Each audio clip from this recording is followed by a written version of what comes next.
Hello friends, good morning. എല്ലാവർക്കും അർച്ചന ചേച്ചി LLB സീരിയലിൻ്റെ ലേറ്റസ്റ്റ് എപ്പിസോഡ് റിവ്യൂയിലേക്ക് സ്വാഗതം. അങ്ങനെ അർച്ചന ചിന്നു എവിടെയാണോ താമസിക്കുന്നത് അവിടെ താമസിക്കാൻ വേണ്ടി ഡ്രസ്സും ബാഗും എല്ലാം എടുത്ത് ചന്ദ്രകാന്തത്തിലേക്ക് വരികയാണ്. കോടതിയിലെ വിധി പകർപ്പുമായിട്ടാണ് അർച്ചന അങ്ങനെ വരുന്നത്. ചിന്നു എവിടെയാണോ നിൽക്കുന്നത് അവിടെ നിൽക്കാനുള്ള അവകാശം എനിക്ക് കോടതി തന്നിട്ടുണ്ട്. ഇന്നിവിടെ നിൽക്കാൻ സമ്മതിച്ചില്ലെങ്കിൽ ഞാൻ കോടതിയിൽ പോവും. ബാക്കിയുള്ള ഭവിഷ്യത്ത് എന്താണെന്ന് വിജയ് ശങ്കർ വക്കീൽ അങ്ങനെ ഭാര്യയ്ക്കൊന്ന് പറഞ്ഞു കൊടുക്കുകയെന്ന് പറഞ്ഞ് അർച്ചന അങ്ങനെ ബാഗും എടുത്തുകൊണ്ട് അകത്തേക്ക് പോവുകയാണ്.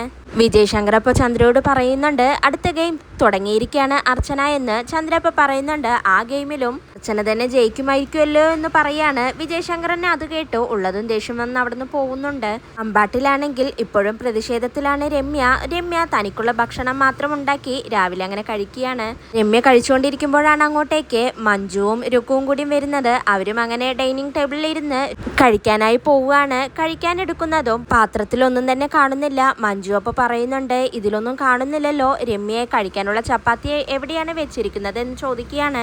രമ്യ അപ്പോൾ പറയുന്നുണ്ട്, ഞാൻ എനിക്കുള്ള ചപ്പാത്തി മാത്രമേ ഉണ്ടാക്കിയുള്ളൂ, എൻ്റെ ഭർത്താവിനെ ജയിലിലാക്കിയവരെ ഊട്ടേണ്ട കാര്യം എനിക്കില്ലല്ലോ എന്നങ്ങനെ രമ്യ പറയുമ്പോൾ രുക്കു ചോദിക്കുന്നുണ്ട്, ആ ഭർത്താവ് എൻ്റെ മുഖം അടിച്ചു പൊളിച്ചത് ചേച്ചി കണ്ടില്ലേ എന്ന് ചോദിക്കുമ്പോൾ രമ്യ പറയുന്നുണ്ട്, ഞാൻ കണ്ടു. കൊള്ളുന്ന വർത്തമാനം രുക്കു പറയുന്നതും കേട്ടു എന്ന് രമ്യ പറയുമ്പോൾ മഞ്ജു ചോദിക്കുന്നുണ്ട്, ഞാൻ നിരപരാധിയല്ലേ രമ്യയെ, ഞാൻ ഒന്നും ചെയ്തില്ലല്ലോ എന്ന് ചോദിക്കുകയാണ്. രമ്യ അപ്പം പറയുന്നുണ്ട്, നിങ്ങളെ വിശ്വസിക്കാൻ പറ്റില്ല, നിങ്ങളെ 2 വെള്ളത്തിൽ ചവിട്ടും എന്നും പറഞ്ഞ് രമ്യ കഴിച്ച് എഴുന്നേറ്റ് പോവുകയാണ്. രമ്യ പോയതിനു ശേഷം മഞ്ജു രുക്കുവിനോട് പറയുന്നുണ്ട്, ഇത് വല്ലാത്ത ചതിയായല്ലോ, നമ്മൾ അങ്ങനെ തോറ്റു കൊടുക്കാൻ പാടില്ല.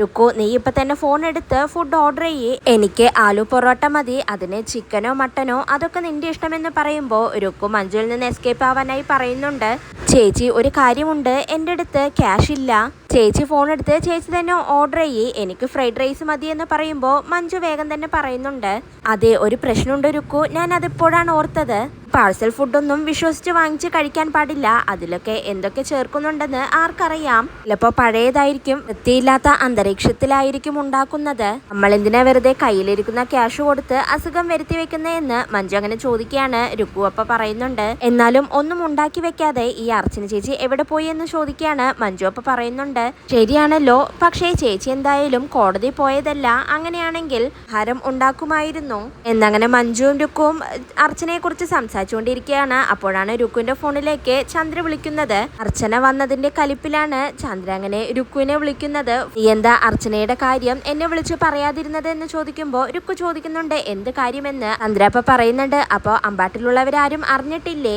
അർച്ചന ബാഗൊക്കെ ആയി ഇങ്ങോട്ടേക്ക് വന്നിട്ടുണ്ട്, അവളിഞ്ഞ് ഇവിടെയാണ് താമസിക്കുന്നതെന്നാണ് പറയുന്നതെന്ന് ചന്ദ്ര അങ്ങനെ പറയുന്നതും രുക്കു ആകെ ഷോക്കാവുന്നുണ്ട്. മഞ്ജു അപ്പൊ എന്താണ് കാര്യമെന്ന് ചോദിക്കുമ്പോൾ രുക്കു അങ്ങനെ മഞ്ജുവിനോടും കാര്യം പറയുകയാണ്. ചന്ദ്ര അപ്പൊ ചോദിക്കുന്നുണ്ട്, അടുത്താര മഞ്ജു ആണ് ഉള്ളത്, സ്വന്തമായി ന്യൂസ് ചാനൽ ഉണ്ടായിട്ടും അവളെന്താ ഇതൊന്നും അറിഞ്ഞില്ലേ, അവളുടെ സംരക്ഷണത്തിനായിട്ട് അവൾക്ക് ഇവിടെ താമസിക്കാമത്രേ, പണ്ടെങ്ങോ കുടുംബ കോടതി പറഞ്ഞിട്ടുണ്ട് പോലും, കുടുംബ കോടതിയല്ല സുപ്രീം കോടതി പറഞ്ഞാലും അർച്ചനയെ ഞാൻ ഇവിടെ വെച്ച് പൊറപ്പിക്കില്ല, അല്ലേ മോളെ, ഞാൻ ഇവിടെ നിന്ന് എന്തായാലും പുകച്ചു പുറത്ത് ചാടിക്കും, പോയില്ലെങ്കിൽ രണ്ടിനെയും ഞാൻ പാഴ്സലാക്കി അമ്പാട്ടിലെത്തിക്കും, ഞാൻ ആരാണെന്ന് അർച്ചന അറിയാൻ പോകുന്നതേ ഉള്ളൂ എന്ന് പറഞ്ഞ് ചന്ദ്ര അങ്ങനെ ഫോണ് കട്ട് ചെയ്യാണ്. പിന്നീട് അർച്ചന അങ്ങനെ ചിന്നുവിന് കഞ്ഞി വാരി കൊടുക്കുകയാണ്. എന്നിട്ട് ചോദിക്കുന്നുണ്ട്, ഞാനിവിടെ നിൽക്കുന്നതിൽ നിനക്ക് വല്ല ബുദ്ധിമുട്ടുണ്ടോ എന്ന് ചോദിക്കുമ്പോൾ ചിന്നു പറയുന്നുണ്ട്, എനിക്കൊരു ബുദ്ധിമുട്ടുമില്ല, ഞാൻ അമ്മയോട് ഇതുവരെ അങ്ങനെ എന്തെങ്കിലും പറഞ്ഞിട്ടുണ്ടോ, എനിക്ക് പേടി ചന്ദ്ര ആന്റി പ്രശ്നം ഉണ്ടാക്കും, അത് മാത്രമേ ഉള്ളൂ, അമ്മയും അച്ഛനും ഒരുമിച്ച് നിൽക്കണമെന്നാണ് എൻ്റെ ആഗ്രഹം, ഞാൻ പണ്ടും അത് കുടുംബ കോടതിയിൽ പറഞ്ഞിട്ടില്ലേ,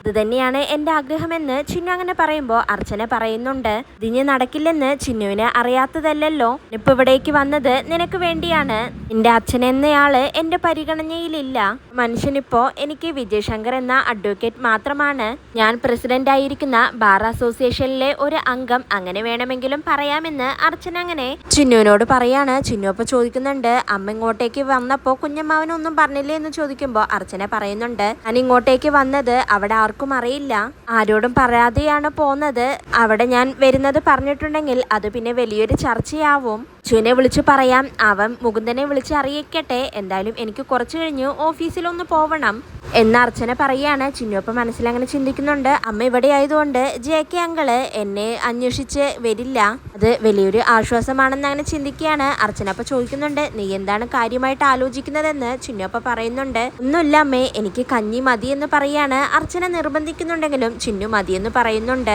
അമ്മ എന്താ ഇനി കഴിക്കുക എന്ന് ചോദിക്കുമ്പോൾ അർച്ചന പറയുന്നുണ്ട്, എനിക്ക് കൂടിയുള്ള കഞ്ഞി ഉണ്ടാക്കിയിട്ടുണ്ട്, ഞാൻ അത് കഴിച്ചോളാം എന്ന് പറഞ്ഞ് അർച്ചന കഞ്ഞി കുടിച്ച പാത്രം കഴുകി വെക്കാനായി അടുക്കളയിലേക്ക് പോവുകയാണ്. അതിനുശേഷം രുക്കു വേഗം തന്നെ അച്ചുവിന്റെ ഫോണിലേക്ക് വിളിക്കുന്നുണ്ട്. അച്ചു എന്തിനാ വിളിച്ചതെന്ന് ചോദിക്കുമ്പോൾ രുക്കു പറയുന്നുണ്ട്, ചേച്ചിയും പോലീസ് അനിയനും കൂടി ആലോചിച്ചിട്ടാണോ പുതിയ നീക്കം എന്ന് ചോദിക്കുമ്പോൾ അച്ചു പറയുന്നുണ്ട്, അർച്ചനേച്ചി ചന്ദ്രകാന്തത്തിലേക്ക് പോയതാണോ, ആ കാര്യം ഞാൻ ഇപ്പോഴാണ് അറിയുന്നത്, ചേച്ചി ഇപ്പോഴാണ് എന്നെ വിളിച്ചു പറയുന്നത് എന്ന് പറയാണ്. രുക്കു അപ്പ പറയുന്നുണ്ട്, ഓ ഞാനതങ്ങ് വിശ്വസിച്ചു, എന്തിനാണ് അച്ചു എന്നോട് ഇങ്ങനെ കള്ളം പറയുന്നത്, എന്റെ വലിയേട്ടനോടുള്ള വാശി തീർക്കാനായി നിന്റെ ചേച്ചി ചന്ദ്രകാന്തത്തിൽ പോയി താമസിച്ചാൽ പിന്നെ ഈ വീട്ടിലെ കാര്യങ്ങൾ ആര് നോക്കും എന്ന് രുക്കു ചോദിക്കുമ്പോൾ അച്ചു തിരിച്ചു പറയുന്നുണ്ട്, ബാട്ട് വീടിനോടും എന്റെ ചേച്ചിയോടും എന്ത് സ്നേഹമാണ് എന്റെ ഭാര്യയ്ക്ക്, ചെയ്യില്ലെങ്കിൽ സമയത്തിന് ആഹാരം കിട്ടില്ല എന്നുള്ള ടെൻഷനല്ലേ നിനക്ക്, വേണമെങ്കിൽ നീ എന്തെങ്കിലും വെച്ചുണ്ടാക്കി കഴിക്കുകയെന്ന് അച്ചു അങ്ങനെ പറയുമ്പോൾ രുക്കു പറയുന്നുണ്ട്, എന്നാലേ നീ വേഗം എനിക്ക് ഒരു 5000 റുപ്പീസ് അയക്കെന്ന് പറയുമ്പോൾ അച്ചു ചോദിക്കുന്നുണ്ട്, 5000 റുപ്പീസോ, നിന്റെ കയ്യിൽ അത്രയൊന്നും ഇല്ല എന്ന് പറയാണ്. രുക്കു അപ്പൊ പറയുന്നുണ്ട്, നീ ഒരു SI അല്ലേ, അപ്പൊ പിന്നെ നിന്റെ കയ്യിൽ ക്യാഷ് ഉണ്ടാവില്ലേ എന്ന് ചോദിക്കുകയാണ്. അച്ചു പറയാണ്, കൈക്കൂലി വാങ്ങാനും തട്ടിപ്പ് നടത്താനും ഞാൻ ചന്ദ്രകാന്തത്തിലെ അംഗമല്ല, ഓർഡർ ചെയ്യാനല്ലേ നീ ഇപ്പൊ ക്യാഷ് ചോദിച്ചത്, ഞാൻ ഇന്നിപ്പോ നീ പാഴ്സൽ ഫുഡ് കഴിക്കണ്ട, എടി നീ കഞ്ഞി വെച്ചു കുടിക്ക്, അല്ലെങ്കിൽ അമ്പലത്തിൽ അന്നദാനം ഉണ്ടാവും, അത് പോയി കഴിക്കുക എന്ന് പറഞ്ഞ് അച്ചു അങ്ങനെ ഫോൺ കട്ട് ചെയ്യാണ്. പിന്നീട് അർച്ചന പുറത്ത് കടയിൽ പോയി പച്ചക്കറികളും അരിയും സാധനങ്ങളെല്ലാം വീട്ടിലേക്ക് ആവശ്യമുള്ള എല്ലാ സാധനങ്ങളും വാങ്ങിയിട്ട് വരികയാണ്. ഇതെല്ലാം അടുക്കളയിലേക്ക് അർച്ചന കൊണ്ടുപോകുന്നത് കണ്ട് ചന്ദ്ര ചോദിക്കുന്നുണ്ട്, അവിടുന്ന് നിന്നേ ഇതെന്തൊക്കെയാണ് വാങ്ങിക്കൊണ്ടുവന്നിരിക്കുന്നത് എന്നങ്ങനെ ചോദിക്കുന്നതും അർച്ചന പറയുന്നുണ്ട്, അരിയും പച്ചക്കറിയുമാണിത്, കിച്ചണിലേക്കുള്ള എല്ലാ സാധനങ്ങളും ഉണ്ട്, നിന്റെ ഹസ്ബൻഡ് വാങ്ങിക്കൊണ്ടുവന്നതൊന്നും തൊടാൻ പാടില്ലെന്നല്ലേ പറഞ്ഞത്, എനിക്കും ചിന്നുവിനുമാണെങ്കിൽ ആഹാരം കഴിക്കാതിരിക്കാനും പറ്റില്ലല്ലോ, അപ്പോൾ അത്യാവശ്യം വേണ്ടതെല്ലാം വാങ്ങിയിട്ട് വന്നു എന്ന് അർച്ചന പറയുമ്പോൾ ചന്ദ്ര ചോദിക്കുന്നുണ്ട്, നീ എന്താ രണ്ടും കൽപ്പിച്ചിട്ട് വന്നിരിക്കുകയാണോ എന്ന്. അർച്ചന അപ്പൊ പറയുന്നുണ്ട്, ഞാൻ ഒന്ന് മാത്രമേ കൽപ്പിച്ചിട്ടുള്ളൂ, എന്റെ മകളോടൊപ്പം നിൽക്കുക, പലതും കൽപ്പിച്ചിട്ടുള്ളത് നീയും നിന്റെ ഭർത്താവുമാണ് എന്ന് അർച്ചന പറയുമ്പോൾ ചന്ദ്ര തിരിച്ചു ചോദിക്കുന്നുണ്ട്, ഈ അരിയും പച്ചക്കറിയൊക്കെ നീ എങ്ങനെ പാകം ചെയ്യും, ഇതിനുള്ള പാത്രങ്ങളും ഗ്യാസും ഇതൊക്കെ എവിടെ നിന്ന് നീ കൊണ്ടുവരുമെന്ന് ചോദിക്കുമ്പോൾ അർച്ചന പറയുന്നുണ്ട്, പാത്രങ്ങളുടെ വാടക ഞാൻ തരാം, ഒരു ദിവസം ഉപയോഗിക്കുന്ന ഗ്ലാസിന് 5 രൂപ, അങ്ങനെ പാത്രങ്ങളുടെ വലിപ്പം അനുസരിച്ച് വാടക കൂട്ടാം, പാത്രങ്ങൾക്ക് മാത്രമല്ല കറന്റ് വാട്ടർ എല്ലാത്തിനും ഞാൻ പൈസ തരാം, ഇന്നത്തെ കാലത്ത് ഗ്യാസ് കിട്ടാൻ വളരെ ബുദ്ധിമുട്ടല്ലേ, അതിന്റെ വാടകയും ഞാൻ തരാം, എന്താ പോരെ എന്ന് ചോദിച്ച് അർച്ചന അങ്ങനെ അടുക്കളയിലേക്ക് പോവുകയാണ്. ചന്ദ്ര അങ്ങനെ മനസ്സിൽ ചിന്തിക്കുന്നുണ്ട്, ഗ്യാസ് വെച്ച് അവൾക്കൊരു പണി കൊടുക്കാമെന്ന്. അതിനുശേഷം ജെ.കെ. ആണെങ്കിൽ മദ്യപിച്ചു ഒരു ഓട്ടോറിക്ഷയിൽ കയറി അങ്ങനെ പോവുകയാണ്. ഓട്ടോ ഡ്രൈവർ എങ്ങോട്ടാണ് പോവേണ്ടതെന്ന് ചോദിക്കുമ്പോൾ ജെ.കെ. പറയുന്നുണ്ട്, മധുബാല എന്ന് പേരുള്ള ഒരുമില്ലാത്ത എങ്ങോട്ടെങ്കിലും പോയിക്കോ, വണ്ടി വിട് എന്ന് പറയാണ്. ആ ഓട്ടോക്കാരനാണെങ്കിൽ വണ്ടി നിർത്തിക്കൊണ്ട് പറയുന്നുണ്ട്, സാറേ കറക്റ്റായിട്ട് സാറിന് എങ്ങോട്ടാണ് പോവേണ്ടതെന്ന് പറ, അവിടെ ഞാൻ കൊണ്ടുവിടാം, അല്ലാതെ സാർ ഒന്നും പറയാതെ വണ്ടി വിട്ടോ എന്ന് പറഞ്ഞാൽ എനിക്ക് പോവാൻ കഴിയില്ല എന്ന് പറയാണ്. ജെ.കെ. അപ്പൊ ചോദിക്കുന്നുണ്ട്, തന്റെ പേരെന്താണെന്ന്. അയാളപ്പം മധുസൂദനൻ പിള്ള എന്ന് പറയാണ്. ജെ.കെ. ആ പേര് കേൾക്കുന്നതും തന്റെ പേരും മധു എന്ന് വെച്ചാണോ തുടങ്ങുന്നത്, എങ്കിൽ പിന്നെ താനിത് ആദ്യമേ പറയണ്ടേ, ഞാൻ ഇനി ഈ വണ്ടിയിൽ കയറില്ല എന്ന് പറഞ്ഞ് വണ്ടിയിൽ നിന്ന് ഇറങ്ങി അയാളുടെ വാടക ക്യാഷ് കൊടുത്തുകൊണ്ട് പറയുന്നുണ്ട്, ഈ വഴിയിൽ വെച്ച് പോലും കണ്ടാൽ എന്നെ നിങ്ങൾ കയറ്റരുത് എന്ന് പറഞ്ഞിട്ട് ജെ.കെ. ആ ഓട്ടോക്കാരനെ അവിടെ നിന്നും വിടുന്നുണ്ട്. പിന്നീട് ജെ.കെ. അങ്ങനെ അവിടെ ഒരു നിർത്തിയിട്ടിരിക്കുന്ന കാറ് കാണുകയാണ്, അതിൽ കയറിയിരിക്കുന്നുണ്ട്. ആ കാറാണെങ്കിൽ വിജയ് ശങ്കറിന്റെയാണ്. വിജയ് ശങ്കർ അങ്ങനെ ഫോണിൽ കേസിന്റെ കാര്യങ്ങൾ സംസാരിച്ചുകൊണ്ട് അങ്ങനെ വരികയാണ്.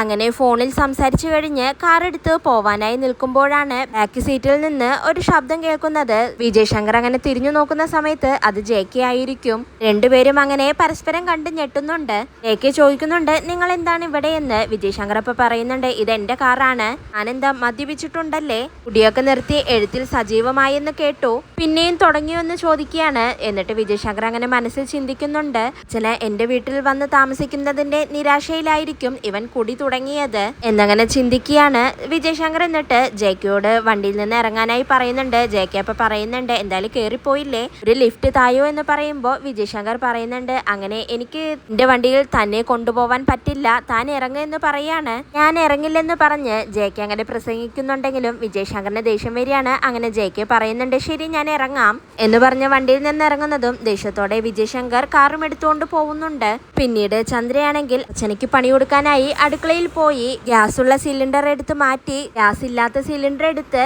ഫിറ്റ് ചെയ്യാണ്. ഇന്ന് അവള് കഞ്ഞിയും കറിയും ഉണ്ടാക്കുന്നതൊന്ന് എനിക്കൊന്ന് കാണണമെന്ന് പറഞ്ഞ് ചന്ദ്ര അങ്ങനെ സന്തോഷിച്ചുകൊണ്ട് അടുക്കളയിൽ നിന്നും പോകുന്നുണ്ട്. ജെയ്ക്ക് കുറെ നേരമായി വീട്ടിലേക്ക് കാണാതെ വരുമ്പോ സുമിത്ര ടീച്ചർ ആണെങ്കിൽ ജെയ്ക്കയുടെ ഫോണിലേക്ക് മാറി മാറി വിളിക്കുന്നുണ്ട്. എന്നാൽ ജെയ്ക്ക് ഫോൺ എടുക്കുന്നില്ല. ഇതുപോലെ ഇപ്പൊ വന്ന് സുമിത്ര ടീച്ചറോട് പറയുന്നുണ്ട്, ജെയ്ക്ക് എന്താ ഫോൺ വിളിച്ചിട്ട് എടുക്കുന്നില്ലേ, ഞാനിന്ന് വിളിച്ചു നോക്കണോ എന്ന് ചോദിക്കുമ്പോൾ ടീച്ചർ പറയുന്നുണ്ട്, അയ്യോ വേണ്ട, അവൻ ഇങ്ങോട്ടേക്കെങ്കിലും വരികയാണെങ്കിൽ വന്ന വഴി തിരിച്ചു പോവുമെന്ന് പറയാണ്. അതുപോലെ ഇപ്പൊ പറയുന്നുണ്ട്, അങ്ങനെ 2-3 പ്രാവശ്യം ഒരാളെ വിളിച്ച് കിട്ടിയില്ലെങ്കിൽ പിന്നെ വിളിക്കാൻ നിൽക്കരുത്, തുടരെ തുടരെ വിളിച്ചുകൊണ്ടിരിക്കുമ്പോ അവർക്ക് ദേഷ്യം വരും, പിന്നെ അവർ ഫോൺ എടുക്കില്ല എന്ന് പറയാണ്. അതിനുശേഷം ചിന്നുവും ആര്യയും കൂടി റൂമിൽ അങ്ങനെ ഇരിക്കുമ്പോൾ അർച്ചന പറയുന്നുണ്ട്, കുറച്ച് ആപ്പിളും ഓറഞ്ചൊക്കെ വാങ്ങാൻ മറന്നു, അനിയുടെ ക്ഷീണം മാറാൻ രണ്ടുപേരും ഫ്രൂട്ട്സ് കഴിക്കണമെന്ന് പറയുമ്പോൾ ആര്യ പറയുന്നുണ്ട്, പറയാം ആന്റി, ഫ്രൂട്ട്സ് ഒക്കെ ഇങ്ങോട്ടേക്ക് കൊടുത്തു തരുമെന്ന് പറയാണ്. അർച്ചന അപ്പൊ ശരി അങ്ങനെ ചെയ്യാമെന്ന് പറയുന്നുണ്ട്. ചിന്നു അപ്പൊ അമ്മേ എനിക്ക് വൈകിട്ടത്തേക്ക് കഞ്ഞി മതി എന്ന് പറയുമ്പോൾ അർച്ചന പറയുന്നുണ്ട്, ശരി ചൂട് കഞ്ഞി ഉണ്ടാക്കാം, അതങ്ങോട്ട് ചെല്ലുമ്പോൾ ശരീരം വിയർക്കും, അതോടെ പകുതി പനി പോവുമെന്ന് അർച്ചന അങ്ങനെ പറയുമ്പോൾ ആര്യ പറയുന്നുണ്ട്, എന്നാ പിന്നെ എനിക്കും അർച്ചന ആന്റി ഉണ്ടാക്കുന്ന കഞ്ഞി മതി എന്ന് പറയുമ്പോൾ അർച്ചന പറയുന്നുണ്ട്, അപ്പൊ മെനു തീരുമാനിച്ചു, വൈകിട്ടത്തേക്ക് ചൂട് കഞ്ഞിയും ചുട്ട പപ്പടവും ചമ്മന്തിപ്പൊടിയുമാണെന്ന് പറയുമ്പോൾ ചിന്നു പറയുന്നുണ്ട്, അതിന് ചമ്മന്തിപ്പൊടി ഇല്ലല്ലോ എന്ന് അർച്ചന അപ്പ പറയുന്നുണ്ട്, അതൊക്കെ ഞാൻ വാങ്ങിയിട്ട് വന്നിട്ടുണ്ട് എന്നങ്ങനെ പറയുമ്പോൾ ആര്യ പറയുന്നുണ്ട്, കഞ്ഞിയും പപ്പടവും ചമ്മന്തിപ്പൊടിയും സാധ്യ കോമ്പിനേഷൻ ആണല്ലോ, ഓർക്കുമ്പോ തന്നെ വായിൽ വെള്ളമൂറുന്നു എന്ന് പറയാണ്. പിന്നീട് അർച്ചന അടുക്കളയിൽ പോയി കഞ്ഞി വെക്കാനായി പോവുകയാണ്. ഇതെല്ലാം വന്ന് ചന്ദ്രയാണെങ്കിൽ മറിഞ്ഞു നിന്ന് നോക്കുന്നുണ്ട്. അരി കഴുകി ഗ്യാസ് കത്തിക്കുന്നതും ഗ്യാസ് ഓൺ ആവുന്നില്ല. അർച്ചന അപ്പൊ ഇതെന്താ ഗ്യാസ് ഇല്ലേ എന്ന് അങ്ങനെ സ്വയം ചിന്തിക്കുകയാണ്. അപ്പോഴേക്കും ഒന്നും അറിയാത്തതുപോലെ ചന്ദ്ര അങ്ങോട്ടേക്ക് വന്ന് അർച്ചനയോട് ദേഷ്യപ്പെടുന്നുണ്ട്, എന്താ ഗ്യാസ് തീർന്നോ എന്ന് ചോദിച്ചുകൊണ്ട് ഗ്യാസ് കത്തിക്കുകയാണ്. എന്നാൽ ഗ്യാസ് ഓൺ ആവുന്നില്ല. ചന്ദ്ര എന്നിട്ട് പറയുന്നുണ്ട്, നീ തൊട്ടതോടെ സിലിണ്ടർ കാലിയായി, ഞങ്ങളെ കൂടി പട്ടിണിയാക്കിയിട്ടേ നീ അടങ്ങത്തുള്ളോ, വാടക തരാമെന്നൊക്കെ പറഞ്ഞ് വലിയ പ്രസംഗമായിരുന്നല്ലോ, ഒരു ഗ്യാസ് കുറ്റിയുടെ മുഴുവൻ വാടക നിനക്ക് തരാൻ കഴിയുമോ എന്ന് ചോദിക്കുകയാണ്. അർച്ചന അപ്പോ അടുത്ത് മറ്റൊരു ഗ്യാസ് കുറ്റി ഇരിക്കുന്നത് കാണുന്നുണ്ട്. അതെടുത്ത് മാറ്റി വെക്കാമെന്ന് അർച്ചന അങ്ങനെ പറയുമ്പോൾ ചന്ദ്ര പറയുന്നുണ്ട്, അത് വേണ്ട, അത് എപ്പോഴോ കാലിയായതാണ്, അതിലൊരു ശകലം പോലും ഗ്യാസ് ഇല്ല, നീ വേണമെങ്കിൽ നീ ഹോട്ടലിൽ നിന്ന് വാങ്ങിച്ചു കഴിക്കേ, അല്ലെങ്കിൽ പട്ടിണി കിടക്ക് എന്ന് ചന്ദ്ര പറയുമ്പോൾ അർച്ചന പറയുന്നുണ്ട്, എന്തായാലും ഗ്യാസ് കഴിഞ്ഞല്ലോ, ഗ്യാസ് വലിച്ചു കയറ്റി നിങ്ങൾ വിഷപ്പടക്കിയാൽ മതി, എൻ്റെ അടുത്ത് വേറെ വഴിയുണ്ട് എന്ന് പറയാണ്. ചന്ദ്രപ്പ അങ്ങനെ ചിന്തിക്കുന്നുണ്ട്, അതെന്ത് വഴിയെന്ന്. പിന്നീട് അർച്ചന അങ്ങനെ പുറത്തുപോയി 3 കല്ലെടുത്ത് അടുപ്പ് കൂട്ടി കഞ്ഞി വെക്കാനായി പോവുകയാണ്. ഇത് കണ്ടുകൊണ്ട് അങ്ങോട്ടേക്ക് ആര്യ വരികയാണ്. എന്താ ആന്റി ഇവിടെ പരിപാടി എന്ന് ചോദിക്കുമ്പോൾ അർച്ചന പറയുന്നുണ്ട്, ഗ്യാസ് തീർന്നതുകൊണ്ട് ചിന്നുവിന് വേണ്ടി ഉപ്പ് കൂട്ടി കഞ്ഞി വെക്കാനായി പോവുകയാണെന്ന് പറയുമ്പോൾ ആര്യ പറയുന്നുണ്ട്, അത് അടിപൊളി, ഞാൻ അമ്പലത്തിൽ പൊങ്കാലയ്ക്ക് മാത്രമേ ഇങ്ങനെയൊക്കെ കണ്ടിട്ടുള്ളൂ, അതിനും കൂടി ഇന്ന് ആന്റിയോട് കൂടെ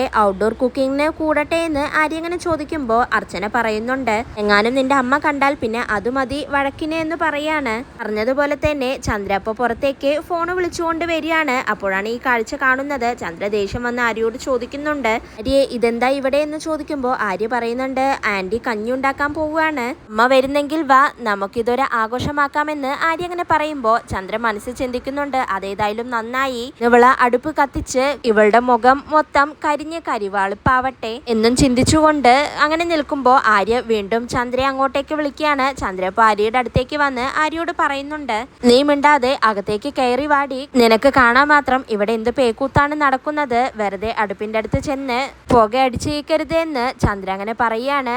അർച്ചനയാണെങ്കിൽ ഒന്നും മിണ്ടാതെ ഇതെല്ലാം കേട്ടുകൊണ്ട് അങ്ങനെ നിൽക്കുന്നുണ്ട്. ഇതോടെയാണ് ഇന്നത്തെ എപ്പിസോഡ് അവസാനിക്കുന്നത്.